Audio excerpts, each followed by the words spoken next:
પોરબંદર નજીકના ધરમપુર ગામે માછીમારી મામલે મારામારી થઈ હતી, જેમાં બંને પક્ષે ઘવાયેલા લોકોને સારવાર માટે ભાવસીજી હોસ્પિટલે લાવવામાં આવ્યા હતા।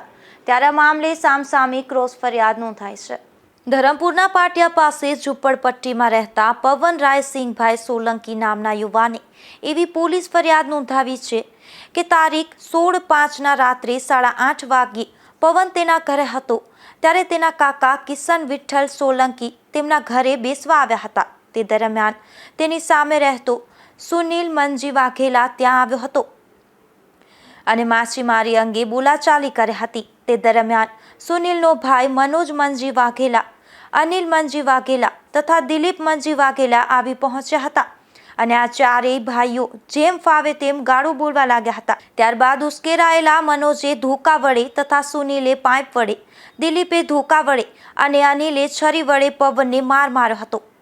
દેકારો થતાં પવન નીચે પડી ગયો હતો તથા તેની પત્ની રોશની અને કાકા કિશન વચ્ચે પડતા મનોજે કાકા કિશનને પણ ધોકો મારી દીધો હતો। હુમલો કર્યા બાદ તેઓ ચાલ્યા ગયા હતા। તો સામા પક્ષે ધરમપુરના પાટિયા પાસે ઝૂંપડામાં રહેતા અનિલ મનજી વાઘેલાએ ક્રોસ ફરિયાદ નોંધાવી છે, જેમાં જણાવ્યું છે કે સવારે 6 વાગ્યે પરિવારના સભ્યો સૂતા હતા। તે દરમિયાન અર્જન મનુ મકવાણા, ભગી મનુ મકવાણા, મનુ રાયસિંહ સોલંકી અને અરવિંદ રાયસિંહ સોલંકી એમ ચારેય જણા, તેમાં અર્જન અને ભગી રાણાવાવ રહે છે। તેઓ ચારેય ઈસમો અનિલના ઘરે આવ્યા હતા અને માછીમારી મામલે બોલાચાલી કરી હતી। બાદમાં મનુ અને રાયસિંગે અનિલને પકડી રાખ્યો હતો અને ભગીએ પણ ધોકા વડે માર માર્યો હતો। આથી અનિલના ભાઈ દિલીપ અને મનોજ વચ્ચે પડ્યા હતા।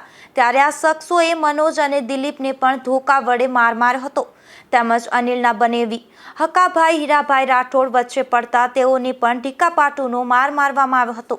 જે બંને ફરિયાદોના આધારે પોલીસે વધુ તપાસ હાથ ધરી છે। નિપુલ પોપટ સાથે અશોક થાનકી, ગુજરાત ન્યૂઝ, પોરબંદર।